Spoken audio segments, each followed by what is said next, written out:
Graça e paz, meus irmãos queridos, boa noite. Tudo bem com vocês? Louvado seja o Senhor. Obrigado, Ana. Nessa noite nós estamos dando sequência à nossa série sobre visão e missão. E hoje nós vamos falar sobre viver para Cristo, uma vida dedicada em Cristo. Obrigado, meninas, Deus abençoe. E a chamada para esta noite é viver para Cristo e a nossa recompensa eterna. Espero em Deus e temos orado muito para que o Senhor fale profundamente ao coração de vocês, como foi pela manhã. E nós esperamos que o Senhor possa provocar o seu coração, possa trazer uma palavra de esperança. Que o Senhor fale ao seu coração nessa noite, em nome de Jesus. Deus abençoe, meus irmãos queridos. Hoje é aniversário da minha esposa, gente. Eu queria falar, gente. Queria dizer. Não ia passar em branco não, gente. Não ia passar em branco não. A vida ela é muito boa, gente. Ela tem uns percalços, ela tem umas lutas, mas a vida é muito boa. Em 1943, um homem chamado Abraham Maslow, ele desenvolveu um conceito a partir de um artigo que ele intitulou como a teoria da motivação humana. E ele esboçou um desenho, uma estrutura piramidal, onde cada camada tratava de algumas necessidades básicas dos seres humanos. E cada camada dessa estrutura, desse esboço, diz respeito a algumas categorias de necessidades que nós seres humanos temos. E à medida que você vai se satisfazendo no nível mais inferior, você vai avançando as categorias, você ao chegar na ponta da pirâmide, você então encontrou satisfação. A satisfação que este psicólogo histórico propôs são os suprimentos das nossas necessidades mais fundamentais. Se nós suprimos todas as nossas necessidades, então nós estamos em plena satisfação. Agora veja que interessante, é que cada categoria dessa vai dizer respeito a alguma necessidade específica que tem respeito ao funcionamento da vida humana. E essas categorias que vão sendo supridas ao evoluir, essas necessidades, no momento em que todas elas são satisfeitas, nós então, o ser humano, ele pode começar a refletir sobre a resposta à pergunta mais feita entre a humanidade: qual é o sentido da vida? Então Abraham Maslow, ele tentou, ao esboçar essa estrutura, chegar em uma resposta, talvez não total, mas uma proposta de resposta, em que ao nos satisfazermos completamente de nossas necessidades, nós começaríamos a compreender qual é o sentido da vida, qual é o propósito de você estar aqui e eu também. Agora veja que interessante, o Evangelho da graça de Deus, o Evangelho da graça de Jesus, ele é a única ideia de sabedoria, ele é a única crença que a satisfação plena de cada um de nós vai para além de nós. Que nós nos satisfazemos plenamente, não em nós mesmos, mas em Deus e no próximo. Então o cristianismo, o Evangelho, a mensagem que Jesus trouxe ao mundo e que Paulo vai difundir, ele vai dizer que a satisfação do ser humano vai para além dele mesmo. Por mais que todas as nossas necessidades mais fundamentais sejam supridas, ainda assim o ser humano não encontra completa satisfação, porque satisfação completa e plena vai muito além de nós mesmos. Nós só encontramos satisfação em Deus, e nós só encontramos satisfação plena no próximo, no outro que está conosco. Isso é muito importante para tudo que nós vamos compartilhar nessa noite. Então eu convido você a abrir a sua Bíblia em Atos capítulo 20. Paulo, ao final da sua vida, ele vai argumentar sobre o sentido da vida, sobre o propósito da sua existência. Atos capítulo 20, nós vamos ler a partir do verso 13.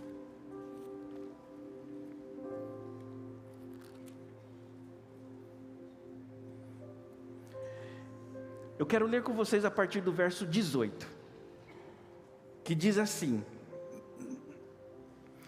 Paulo ainda permaneceu em Corinto por algum tempo. Então se despediu dos irmãos e foi a Cencreia, onde raspou a cabeça. Atos 20, gente, verso 13. Paulo foi até a terra de Assos, onde havia definido que devíamos esperar por ele, enquanto nós fomos de navio. Encontrou-se conosco em Assos e navegamos juntos até Mitilene. No dia seguinte, passamos em frente à ilha de Quios. No outro dia, atravessamos para a ilha de Samos, e um dia depois, chegamos a Mileto. Paulo havia decidido não aportar em Éfeso, pois não queria passar mais tempo na província da Ásia. Tinha pressa ao chegar a Jerusalém, se possível, para a festa de Pentecostes. Por isso, em Mileto, mandou chamar os presbíteros da igreja de Éfeso. Quando chegaram, ele lhes disse: vocês sabem que desde o dia em que pisei na província da Ásia, até agora fiz o trabalho do Senhor humildemente e com muitas lágrimas suportei as provações decorrentes das intrigas dos judeus. Jamais deixei de dizer a vocês o que precisavam ouvir, seja publicamente, seja em seus lares. Anunciei uma única mensagem, tanto para os judeus como para os gregos. É necessário que se arrependam, se voltem para Deus e tenham fé em nosso Senhor Jesus. Agora, impelido pelo Espírito, vou a Jerusalém. Não sei o que me espera ali, senão o que o Espírito Santo me diz. Em todas as cidades que tenho pela frente, prisão e sofrimento. Mas minha vida não vale coisa alguma para mim, a menos que eu a use para completar a minha carreira e missão que me foi confiada pelo Senhor Jesus: dar testemunho das boas novas da graça de Deus. Agora sei que nenhum de vocês, a quem anunciei o reino, me verá outra vez. Por isso declaro hoje que, se alguém se perder, não será por minha culpa, pois não deixei de anunciar tudo o que Deus quer que vocês saibam. Amém. Atos 20, de 13 a 27. Vamos orar, queridos? Obrigado, Senhor, pela Tua palavra. Obrigado, Pai, por essa jornada de Paulo, Senhor. Ó Deus, em nome de Jesus, que hoje, nessa noite, ó Pai, essa palavra possa falar aos nossos corações. Que a palavra do Senhor faça sentido para cada um de nós. Obrigado, Senhor, porque a Tua santa letra está aberta diante de nós. E que Teu Espírito Santo seja o único a falar nesta noite, em nome de Jesus. Amém. Amém. Atos capítulo 19 vai dar início à terceira viagem missionária de Paulo. E na terceira viagem missionária de Paulo, ele vai ficar e permanecer em Éfeso por provavelmente 3 anos. É um ministério mais longo de Paulo. Então esses lugares que ele vai citando a partir do verso 13 que nós acabamos de ler, são pequenas ilhas no mar Egeu, até que ele chegasse perto de Mileto e parasse em Mileto e chamasse os líderes, os presbíteros da igreja, da comunidade de Éfeso. Porque Paulo chegou em Éfeso e iniciou o ministério dele ali, começou a pregar o evangelho, e uma grande revolução acontece na cidade de Éfeso.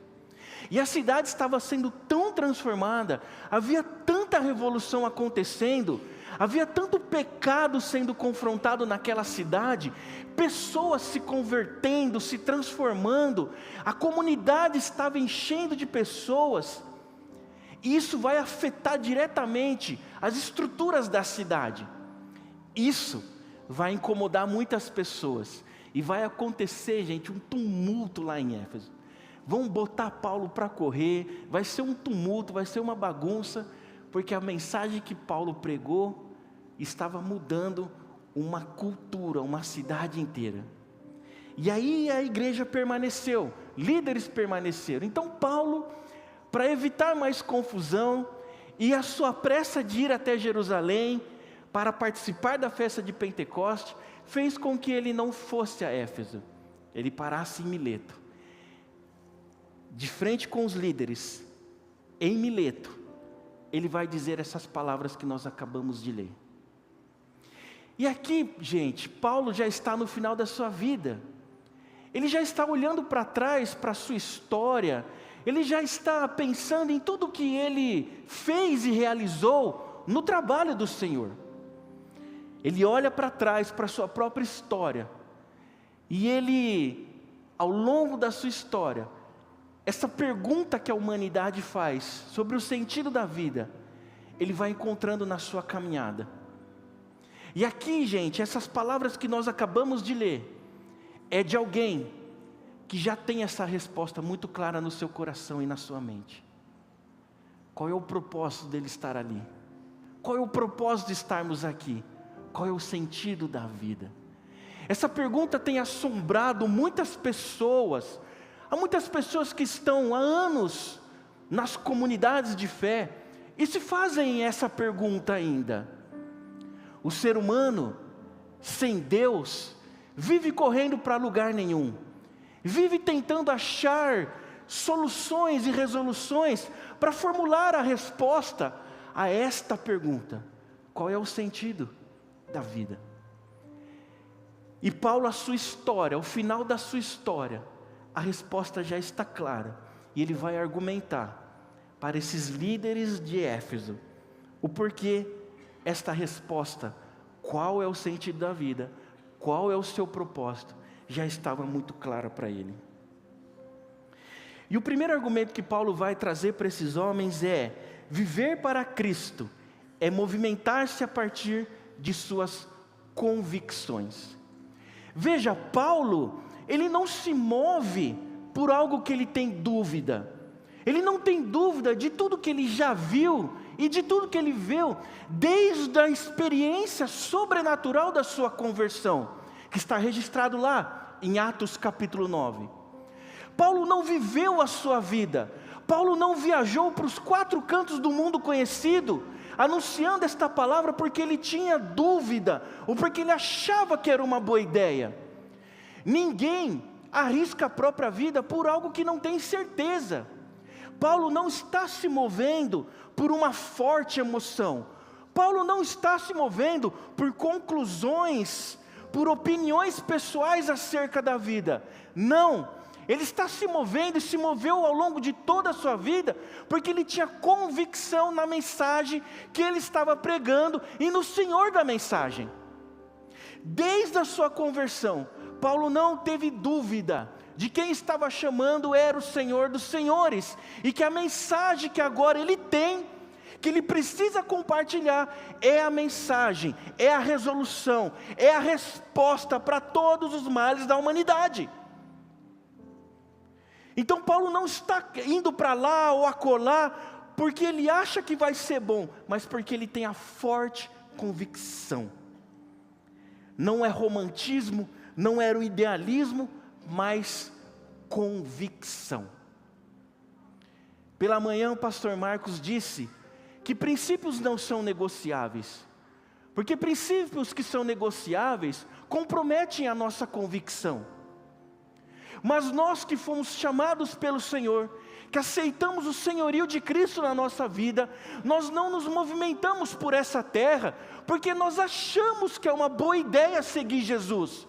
Nós não nos movemos nessa terra, porque nós achamos que é uma mensagem que faz bem apenas para as pessoas. Nós nos movimentamos pelas ruas da cidade, pelos 4 cantos do mundo, porque nós temos convicção de que a resposta para a maior pergunta da humanidade está aqui, na mensagem de Jesus. e que agora Paulo, ele coloca a sua vida em risco, e ele nunca teve medo de colocar a sua vida em risco, porque ele acreditava nessa crença, ele tinha convicção nessa crença, de que essa era a resposta de Deus para o mundo. Então ele vai, ele caminha, ele marcha, ele sofre o que tiver que sofrer, porque ele tem a forte convicção. Nós não acreditamos que estamos num bom lugar, ouvindo uma mensagem que só nos conforta. Nós não estamos aqui para que nossas consciências estejam tranquilas, em paz conosco mesmo, ou em paz com os nossos filhos, só para que eles nos vejam na igreja. Se eu sou um jovem, se eu sou um adolescente, eu não estou aqui só para que o meu pai não fique chateado, minha mãe não fique chateada, porque eu não estou na igreja. Não, isso vai além de nós. Nós estamos aqui porque nós temos a convicção de que a resposta do Senhor está nessa santa palavra. Queridos, sexta-feira, em vez de fazermos a célula dos adolescentes, eu propus para eles o seguinte: por que nós não vamos na escola aqui do bairro e vamos orar na frente dela? E eles toparam, gente. Vamos, pastor.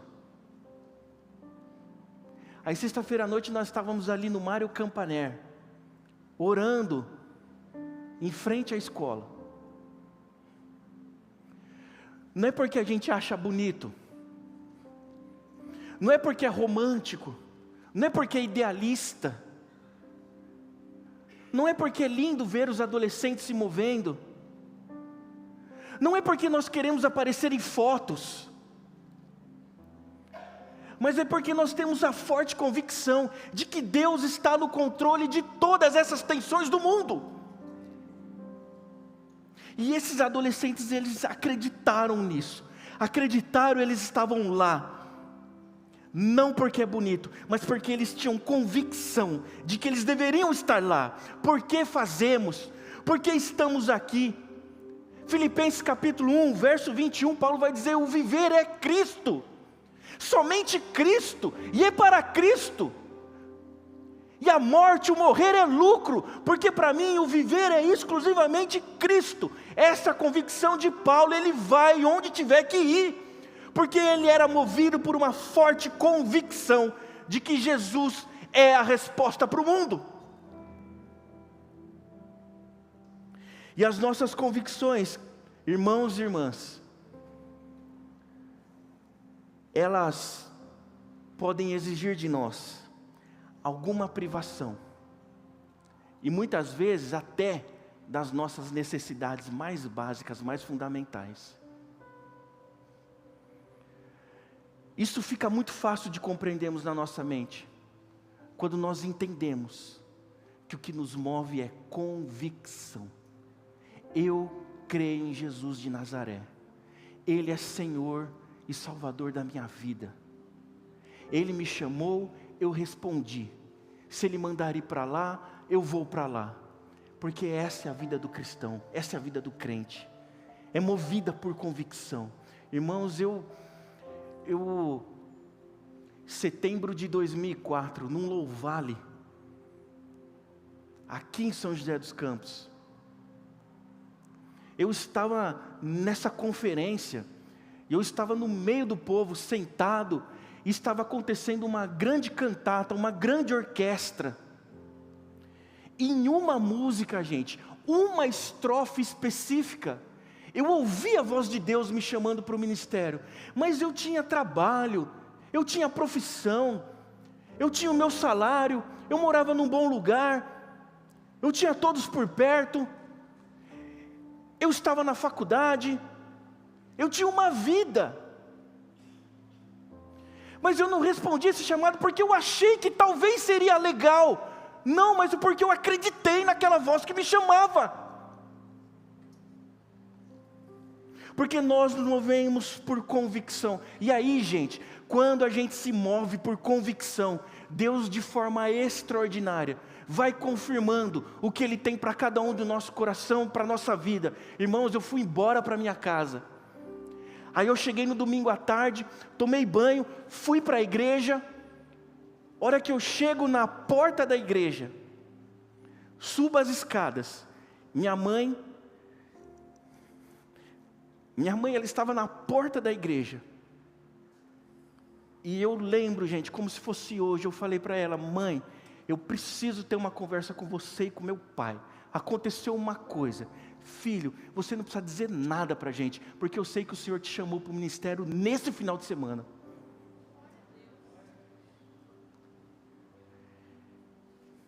E eu respondi: porque eu tenho forte convicção. Queridos, em nome de Jesus, que a sua vida, a sua caminhada, pelos cantos que o Senhor te direcionar, sejam movidas por convicção. Você é um servo de Jesus, Ele te salvou para toda boa obra. Levante-se, erga-se, marche, responda ao chamado de Deus com convicção, que Ele vai usar você poderosamente. E o Senhor conta com você para cumprir a missão dEle nessa terra. Ele está chamando você e você para responder este chamado. Marche com convicção, porque quem marcha com convicção é inabalável, em nome de Jesus. Em segundo lugar, queridos, viver para Cristo significa enfrentar o sofrimento como quem crescerá a partir dele. 1 Pedro, gente, capítulo 1, verso 7, Pedro ele vai falar que assim como o ouro, que quando ele é submetido ao fogo, ele se torna mais puro, mais genuíno. Assim a vossa fé, à medida que ela é submetida às adversidades, ela se torna mais forte, mais sólida, mais combativa, mais pura, mais genuína. E a vida de Paulo, as suas tribulações, tornaram ele esse grande homem para o cristianismo, tornou essa figura, referência, tornou-se esse grande escritor do Novo Testamento. Paulo ele vai sofrer tanto adverso, ele vai ser chicoteado, ele vai ser violentado, ele vai sofrer um naufrágio, ele vai ser preso. Mas à medida que esse homem ia sofrendo, ele ficava mais forte, ele continuava a sua caminhada, e ele não retrocedeu, ele continuou, porque ele tinha uma forte convicção. Mas o sofrimento não era uma força que o impedia de continuar pregando a mensagem do Evangelho, mas era algo que dava mais força ainda. E Paulo não parava, gente. Por isso que lá em Romanos capítulo 5, ele vai dizer que as tribulações, elas vão moldar o caráter, a perseverança, e à medida que a perseverança e o caráter vão sendo moldados, a nossa esperança se torna mais evidente.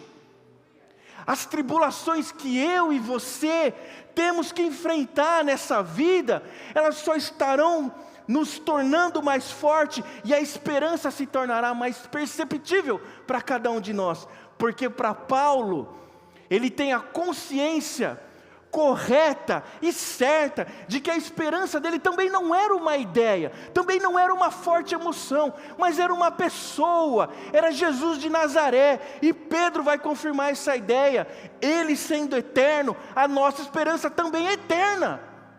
Então, em nome de Jesus, não há tribulação, não há luta, não há o adverso que você viva, que você tenha que enfrentar, que seja mais poderoso que a esperança viva, que é Jesus. Ele é a nossa esperança, e Paulo nunca se esqueceu disso. Então ele foi enfrentando, de enfrentamento em enfrentamento, ele foi difundindo a mensagem de Jesus, ele foi pregando em todos os lugares, porque à medida que ele enfrentava a resistência, ele se tornava mais forte. O sofrimento faz parte da nossa vida. Gostaríamos também de dizer aqui, gostaríamos de poder dizer para você, você que nos visita, gostaríamos de dizer para você que uma vez com Jesus, todas as suas lutas, todos os seus problemas serão solucionados. Mas isso é falso, isso não existe. Porque o sofrimento faz parte da vida daqueles que amam Jesus. Quando o sofrimento vem, e o sofrimento é a grande encruzilhada dos triunfalistas, gente. A ideologia da prosperidade, que eu chamo de teologia, porque não tem nem cancha para ser teologia. Ela modelou um Deus conforme a nossa imagem e semelhança, conforme as nossas necessidades. Então o Deus que a ideologia da prosperidade anuncia, ela traz Deus para dentro da sua caixinha de necessidades, de privilégios, de caprichos. E dentro da sua caixinha de caprichos, se Deus não te livra, se Deus não realiza, se Deus não faz, você descarta Ele dessa caixinha. Isso não é o Evangelho de Jesus. Quando o sofrimento chega a essas pessoas, a espiritualidade percebe-se que não era tão profunda. Por isso, nós temos recebido pessoas emocionalmente devastadas. Por isso temos recebido pessoas com concepções de Deus completamente equivocadas. O sofrimento faz parte da vida. Ele está. Mas, queridos, ele não é uma força que nos impede. Não é.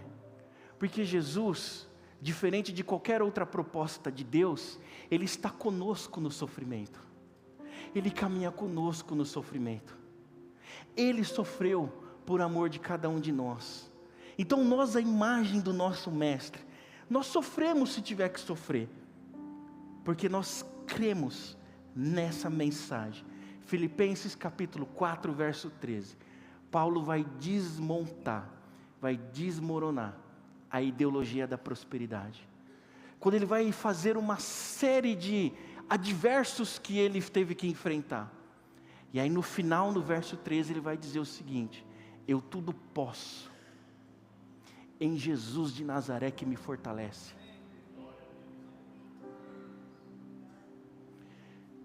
Irmãos, nós sabemos, o Senhor sabe, que quando o sofrimento bate à sua porta, é aí, amigos e amigas, que a sua espiritualidade se demonstra profunda ou não. Porque quando o sofrimento bate na nossa porta, nós entregamos tudo que nós podemos, nós resgatamos tudo que nós temos para oferecer ao Senhor. Não ache que o sofrimento é uma punição de Deus para você.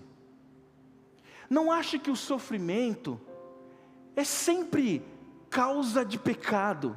Não é, gente. Não é. Quando perguntaram para Jesus, por que ele está nessa condição? Quem pecou? O pai? A mãe? Quem pecou? Sabe qual é a resposta de Jesus ali, gente? A resposta de Jesus, traduzindo, é a seguinte: ele está nessa condição porque há coisas que simplesmente acontecem na nossa vida. Para nós, gente, o sofrimento não é um problema. Primeiro porque nós sabemos que Deus está conosco em todos os momentos. E segundo, queridos, é que nós sabemos que quando nós enfrentamos o nosso sofrimento de forma honesta, íntegra, de bom testemunho, como nós cantamos, nós saímos das nossas adversidades muito mais forte. Em nome de Jesus, não sucumba ao corrupto para se ver livre do seu sofrimento. Não aceite o desonesto para resolver as suas questões. Não precise se desesperar e buscar outras alternativas além de Jesus para resolver os seus problemas. Tenha um caráter sólido. Viva uma vida de caráter, de integridade, que o Senhor está vendo o seu sofrimento. Você vai passar por ele com Jesus, de forma íntegra, e ao passar por esse vale escuro, você sairá lá na frente, com um caráter aprovado diante de Deus e dos homens. como você encararia os seus amigos, a sua família, como você se olharia no espelho, se no meio do sofrimento, você aceitasse qualquer solução ilícita. Não faça isso em nome de Jesus, porque o Senhor tem o melhor para a sua vida. E o melhor para a sua vida é enfrentar o sofrimento com integridade. Aleluia. Amém, queridos? Essa semana eu postei um texto que dizia sobre a fé que gera corajosos e não vencedores. Nem sempre a fé significa vencer. Mas a fé significa, no dia mau, você levantar, sacudir a poeira e continuar a sua caminhada. A fé, ela faz com que você, desempregado, levante de manhã cedo, e mesmo desempregado, mesmo com o coração receoso, fazer do dia dos seus filhos o melhor dia da vida deles. É quando você não tem todas as respostas, mas o seu coração está totalmente entregue às pessoas que estão convivendo com você. É isso que as pessoas precisam. Nem sempre as pessoas precisam de soluções e respostas. Elas precisam de alguém que caminhe, que console, que conforte, que abrace e que diz para elas que vai caminhar com eles, vai ficar tudo bem. Queridos, em nome de Jesus, a fé gera corajosos. 1 Pedro 4, 13 e 14 diz assim: pelo contrário, alegre-se muito, pois essas provações os tornam participantes dos sofrimentos de Cristo, a fim de que tenham a maravilhosa alegria de ver a sua glória, quando ela for revelada. Se vocês forem insultados por causa do nome de Cristo, abençoados serão, pois o glorioso Espírito de Deus repousa sobre vocês. Pedro. Então, em nome de Jesus, se o sofrimento é a tua realidade hoje, enfrente-os com integridade, com convicção, certo de que você se tornará uma pessoa melhor após ele. Eu me lembro do Russell Shedd, gente, Russell Shedd, que foi citado pela manhã também. Russell Shedd, nos últimos momentos da sua vida, um senhor de idade avançada, enfrentando um câncer, ele vai postar um vídeo para acalmar o coração das pessoas que estavam aflitas.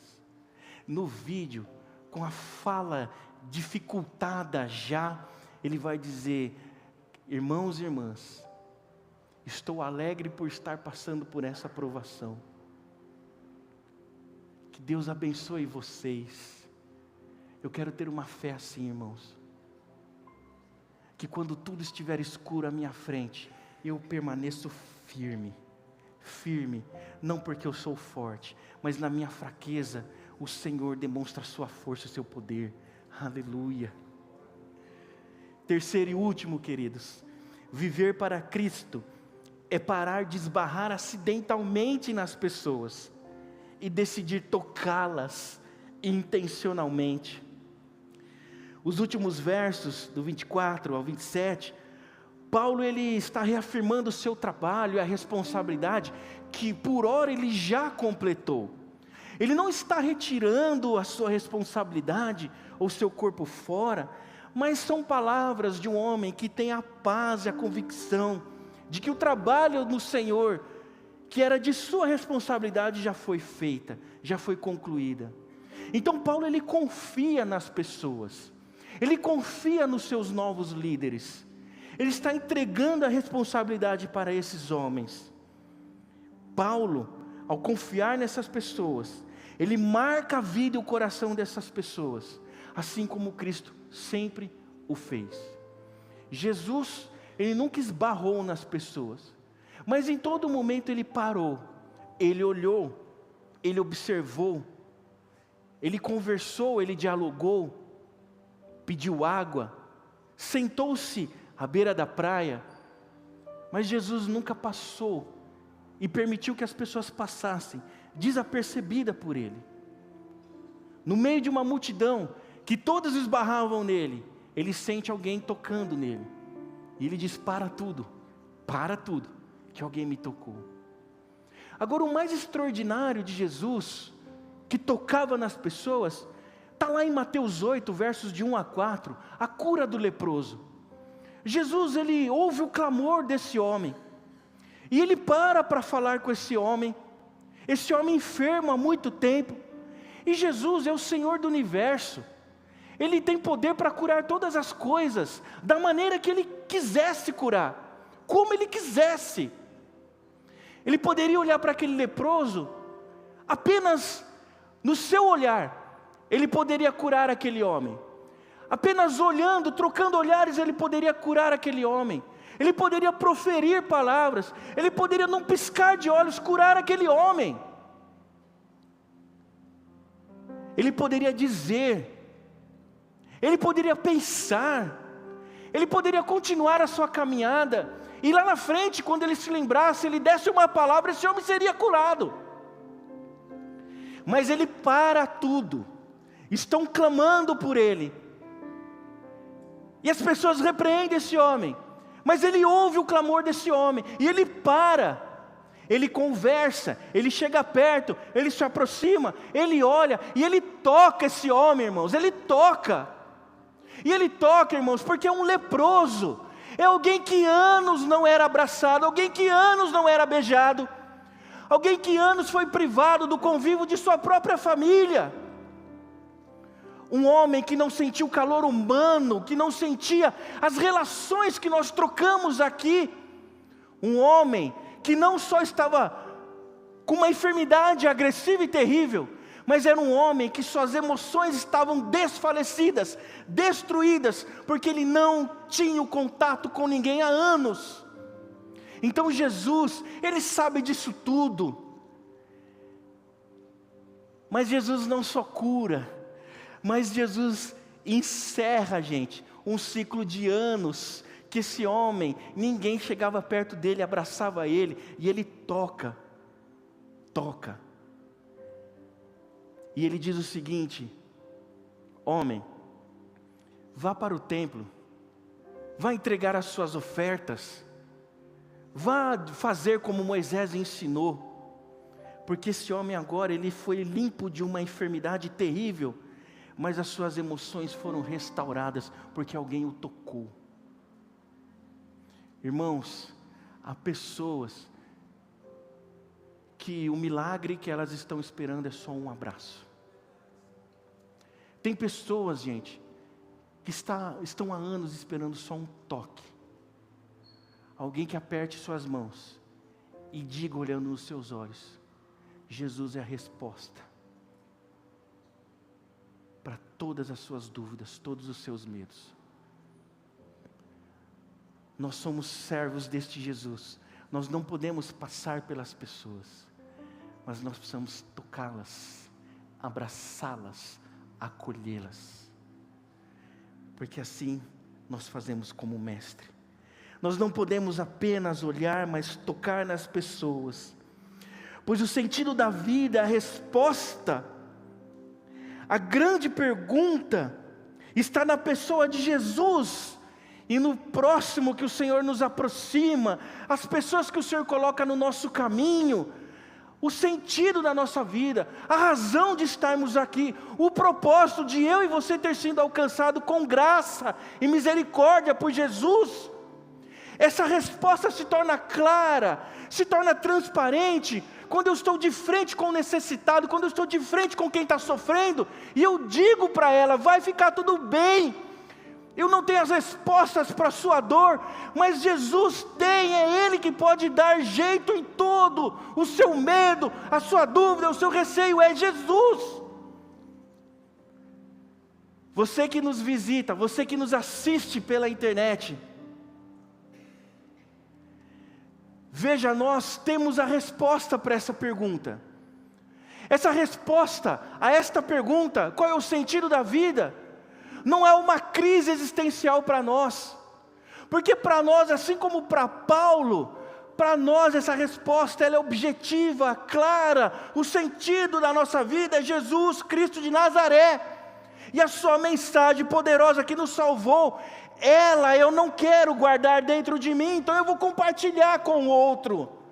Então, quando eu vou em direção ao outro, movido por Espírito deste Deus que nos salvou, eu encontro propósito para a minha vida, razão para viver. Eu respondo a pergunta: qual é o sentido da minha vida? Porque Jesus deu sentido para mim. E Ele continua dando sentido para vidas destruídas, vidas sem respostas, vidas desequilibradas. Jesus continua dando esta resposta. Ele continua se apresentando como o sentido da vida. Então nós não devemos simplesmente fazer parte da igreja, não devemos simplesmente estar aqui, mas nós queremos nos importar, queremos ir para além de nós, responder esta pergunta para os outros: qual é o sentido da vida? É você, meu irmão, você é o sentido da minha vida. O Senhor me coloca aqui por você, para você. Que em nome de Jesus, que você nessa noite encontre sentido para a sua vida, encontre razão, encontre propósito na mensagem de Jesus de Nazaré. Ele é a resposta definitiva para o propósito de nossas vidas. Amém, queridos? É uma alegria que nós não conseguimos represar dentro de nós. Nós queríamos compartilhar com você nessa noite pequeno recorte de um filme. Esse filme tem 2 atores sensacional. O filme é aquele filme Antes de Partir, que eles estão num momento muito importante do filme, e eles vão ter um diálogo bem interessante. Por favor, queridos. Queria ter te conhecido antes de adoecer.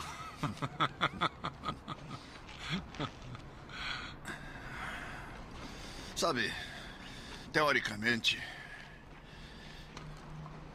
a gente podia arriscar 2 itens: ver as pirâmides e vislumbrar uma coisa grandiosa. Acho que não há nada mais grandioso do que isso. Espere até ver a minha montanha. Ah, é. Sua montanha. Mas isto é sensacional. Sabia que os antigos egípcios tinham uma bela crença sobre a morte? Quando as almas deles chegavam ao paraíso, os deuses perguntavam 2 coisas. As respostas determinavam se eles entrariam ou não. Tá bom. Quais eram? As 2 perguntas. Encontrou alegria na sua vida? Aham. Responda a pergunta. Eu? É. Responder você. a pergunta É, se encontrei é pra alegria responder. na minha vida? É. Sim. Você proporcionou alegria aos outros? Esse tipo de pergunta, eu não sei. Eu não penso sobre como as pessoas me veem. Deixa ver. Pergunte a elas. Eu perguntei a você. Tá bom.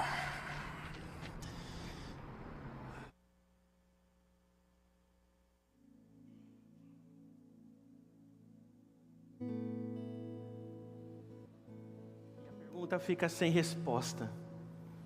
Você causou alegria nas pessoas? Quando Jesus alcançou você com graça e poder, Ele encheu a sua vida de alegria, de propósito, de razão. Você já encontrou a resposta para essa pergunta? A sua alegria, a sua paz, a sua vida, ela é resultado do amor de Jesus. A segunda pergunta que você precisa responder é se você tem causado, tem compartilhado essa alegria, essa paz, esse propósito de vida que já foi entregue a você. A segunda pergunta, ela é importante. Qual é o impacto que você tem causado na vida das pessoas? Sabe por quê, queridos?